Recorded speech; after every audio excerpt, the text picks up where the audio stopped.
Filippo, are you a CPA? Yes. So every year you get an additional $3,000 to your pay because you have that title, right? Yeah, to start, correct? That just started in 2 years. 2009, right? That's correct. Right, okay. Excuse me, So- Mr. President, I would ask that Mr. Fry address Yes. Okay. Chair. Yes, I'm sorry. ask questions. So, to the audience. Mr. Filippo, being a CPA and getting an additional $3,000 to his salary this year means Mr. Filippo is walking away with $91,000 a year to be our accountant. I don't know if any of you knew that. That's an awful lot of money. You can live in New York City on that kind of money in this society. Please stay at the microphone and speak. Okay, so when Mayor Wheelo came into office, the Director of Finance was making $70,200. This year, he makes $91,000. That's a 32.4% increase. The salaries, the positions are where you all need to look because they are increased exponentially ever since Georgie Wheelo took office. Now, I sat down and I did quite a lot of work. I have some numbers and I'm going to bore you with some of them because some of these people need to hear the outrageous figures that you're not giving the whole story with. When I was a little boy, my mother told me, if you only tell half the story, you're still lying. And she said, you're really lying, especially if you know the other half of the story and don't say it. Now, in 2004, we added a position called an assistant finance director. Now, I'm not sure whether we've staffed it yet, but we gave it $50,000 a year. In 2005, we added an assistant fire chief, we added an assistant police chief, we added the director of community service / clerk of council, and we added a new administrative position called the director of the community center. Now, some of these positions were for people who were hourly employees. Our community service director used to be in 2004 an hourly employee who made between $11 and $17 an hour. The clerk of courts made between $12,250 and $25,000. In 2005, these positions were put together, and the community, the chair that Mr. Benjamin holds, was created, and he was paid $37,500 for that position.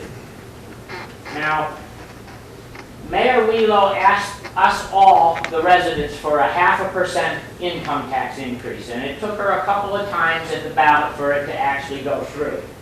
Now, after it didn't pass one time, in the newspaper, Mayor Wheelo said, if it had passed, but a major part of the revenue generated by the income tax increase would have gone to road repairs.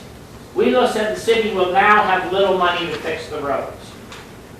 The next thing she said, if the tax issue passes, Wheelo plans to spend the money on repairing roads and curbs. This is our #1 priority. Okay.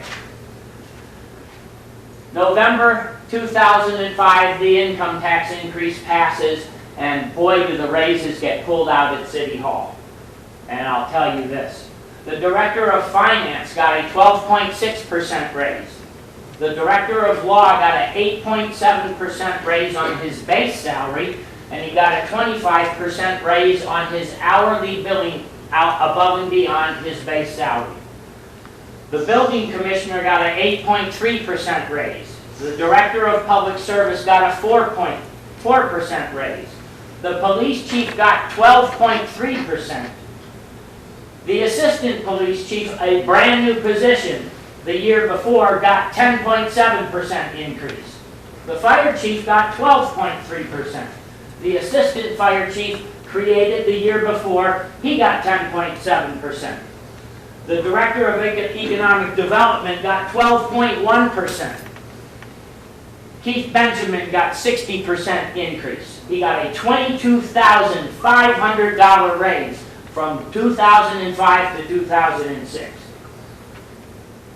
Wow. The director of the community center, she got an 8.7% raise, and our traffic commissioner got a 10.4% raise. Amazing. Amazing. Okay, now, when WELO started, there were 11 administrative positions at City Hall. There are at least 19 now. And all of the new positions have the word assistant in front of them. In fact, Mr. Benjamin, who is kind of like Mayor WELO's assistant, he has an assistant. Okay? Now, Mr. LaGrasso here has a base pay right now of about $56,000 a year. Back in 2005, it was $47,200. But every year, this man walks away with over $125,000 to $133,000. And every time we have a legal matter, we hire an outside law firm. Why? Isn't he good enough? Mr. Fry. Well, you know, I'm pointing out where you guys need to go because you didn't say a word about salaries. All you say is the economic problem that's out there, that we all have a problem with, you have the same problem with. Your sister cities live in the same economy. What's up? You're mismanaging our money. Every single one of you people, especially you guys who have been here 16 years, don't stop blaming the prior administration for our problems because you were part of it. I'm like, you know, I worked all day today and I don't want to come here to ride herd on people that were elected to do the right thing in the first place. Do it!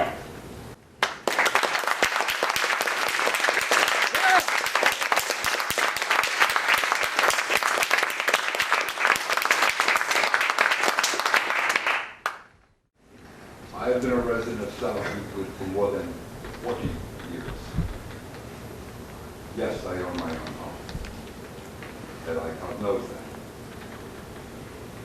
You're trying to do something that is very self-destructive, and there are no good answers. If you do the rollback, what you are doing is effectively telling anyone who doesn't work in the city of South Euclid, do not move here. That is what you're doing. You are penalizing everyone who works in a city other than South Euclid, which I would guess is probably on the order of 90% of the people here. That is ludicrous. If you need money, and obviously the city does, be honest about it. You raise the tax rate. You don't, and you penalize everyone. You don't go out and take away any hope of anyone who's making a decent income moving into the city of South Euclid. They will not come.